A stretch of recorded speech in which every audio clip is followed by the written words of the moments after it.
Hey everyone, and in this forecast, we're going to discuss the early February outlook. We'll also be tracking a couple of significant winter storms and an atmospheric river event that could bring substantial moisture, including heavy snow, to the West Coast and the Pacific Northwest. If you're new here, make sure to subscribe to the channel and stay up to date with my detailed and accurate weather breakdowns. We post 2 videos daily, one in the late morning or early afternoon, and another in the evening. Also, don't forget to like the video, give it a thumbs up, and share it with your friends, family, and social media. I really appreciate it. Detailed temperature breakdown. Let's take a look at the current temperatures for Saturday morning. Across the West, it's a chilly start, especially in the higher elevations where temperatures will be in the teens and 20s. In the lower elevations, we'll see 30s and 40s with some 50s in Southern California and Southern Arizona. By tomorrow afternoon, temperatures will warm up, reaching the 60s and 70s in parts of Southern California, much of Arizona, New Mexico, and eastern Colorado. The coldest air will remain bottled up in the Pacific Northwest. Moving to the central U.S., on Saturday morning, temperatures will be in the single digits and teens across parts of North Dakota, northern Minnesota, Wisconsin, and Michigan. Further south, temperatures will range from the 20s to the 40s. By tomorrow afternoon, warm air will surge into the southern plains, with highs reaching the 70s in Texas, western Oklahoma, and western Kansas. South Dakota and Nebraska will see 60s, while Illinois, Indiana, and Kentucky will remain in the 30s. For this time of year, that's still a nice break from the cold. In the east, Saturday morning will bring the coldest air to northern Maine, where temperatures could drop below zero. Wind chill values may reach minus 15 degrees Fahrenheit to minus 20 degrees Fahrenheit in northern Maine, Vermont, upstate New York, and parts of Quebec, so bundle up if you're heading outdoors. By the afternoon, temperatures will rise with 60s along the Gulf Coast and into Florida, and 70s to 80s in South Florida near Miami. However, in New York, Vermont, New Hampshire, Massachusetts, and Maine, temperatures will remain in the single digits to teens, with wind chill values as low as minus 10 degrees Fahrenheit to minus 20 degrees Fahrenheit. Looking ahead to Sunday, another warm surge of air will spread from Texas to Michigan, possibly bringing near record size to cities like Chicago, St. Louis, Kansas City, Oklahoma City, and Dallas. Big storms detail breakdown. Now, let's talk about the moisture from these upcoming storms. We have 2 major systems to track, one bigger than the other. The first storm, which brought severe weather and snow to New England and the Northeast, will exit the region by Friday evening. By sunrise on Saturday, most of its moisture will have moved off the East Coast. The next big storm is developing in the west, bringing heavy snowfall to the Pacific Northwest and torrential rain to Northern California on Saturday. This moisture plume will continue into Saturday afternoon and night, with an atmospheric river delivering a steady stream of rain to the region. Meanwhile, a clipper system could bring snow to Wisconsin and Michigan, particularly over Lake Superior and Lake Michigan on Saturday night. This system will move east through the Great Lakes on Sunday. That fire hose of moisture will continue across the West Coast into Sunday. But this isn't just a weekend event. It will persist into next week. By Monday, February 3rd through Wednesday, February 5th, we will continue to see significant precipitation along the West Coast. Then we have another storm coming in with heavy moisture on Thursday and Friday, February 6th and 7th.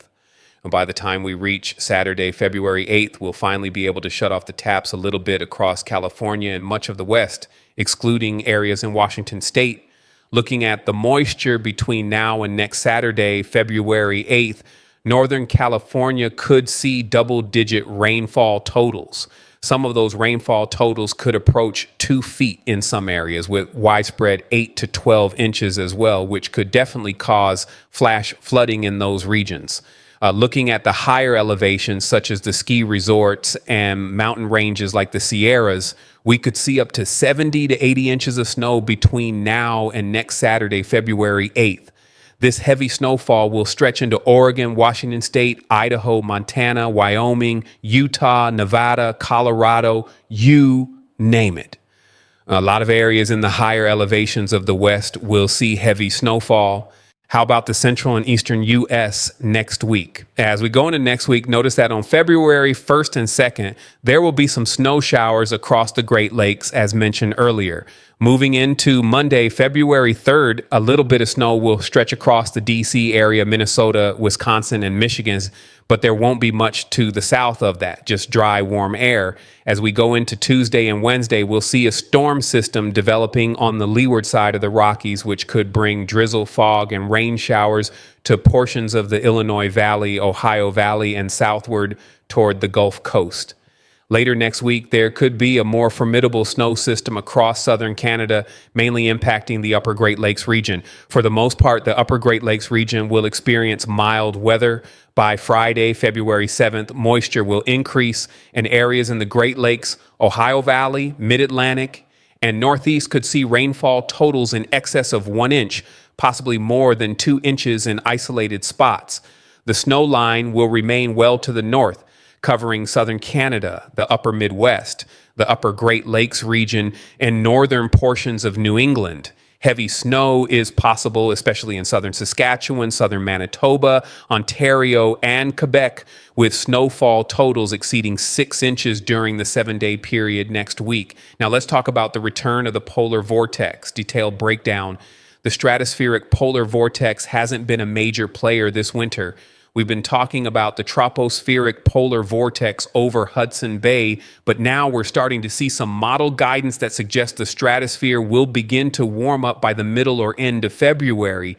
This could have long-lasting implications, potentially extending into early spring, March and April. In the short term, though, we see that the stratospheric polar vortex is currently very strong, keeping true Arctic air bottled up to the north. In the U.S. and southern Canada, we won't experience a big blast of Arctic air through this weekend or even early next week. However, by the middle of next week, Wednesday, February 5th, the greens and blues will begin to stretch out, indicating a stretching of the polar vortex. Watch for a large orange blob near the Aleutian Islands in the North Pacific. This could help warm up the stratosphere and stretch the cold air even further, almost like pulling on a rubber band. By the following weekend, there's a possibility of a polar vortex split, with the red and orange intensifying. This could cause a sudden stratospheric warming event similar to what happened in 2018 and 2019, sending a significant cold air mass into southern Canada and the United States by the middle to third week of February. And let's look at the second week of February from the 9th to the 15th. The potential for cold air coming down as the polar vortex stretches is evident. We don't see a split just yet, but a stretching event could bring Arctic air at least to the northern U.S. The intensity and extent of the cold air are still unknown, but it will likely disrupt the ridge of high pressure and warmer air over the southeast, possibly bringing big winter storms. Now let's discuss active storm tracks typical of a weak El Nino, where above normal precipitation anomalies occur in the Ohio and Tennessee river valleys, mid-Atlantic, and even along the I-95 corridor.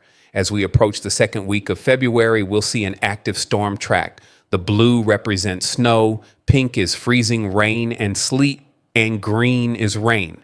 The snow line will shift further south by mid-February. While it likely won't reach the Gulf Coast, it could stretch to areas like Kansas, Oklahoma, Missouri, Arkansas, Tennessee, and possibly even the Carolinas, North Carolina, Kentucky, West Virginia, Virginia.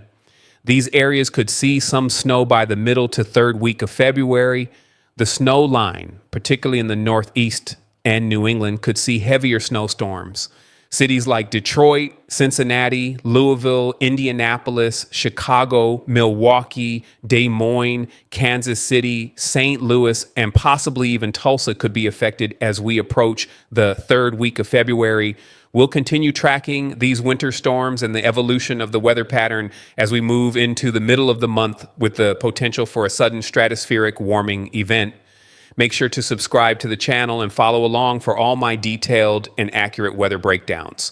We'll have 2 updates a day, late morning, early afternoon, and likely again in the evenings as this weather pattern remains active. Please like the video, give it a thumbs up, share it with friends, family, and on social media. Thanks for watching. Don't forget to like this video, and if you haven't subscribed yet, make sure to hit that button and turn on notifications so you don't miss future updates. I'll see you in the next one.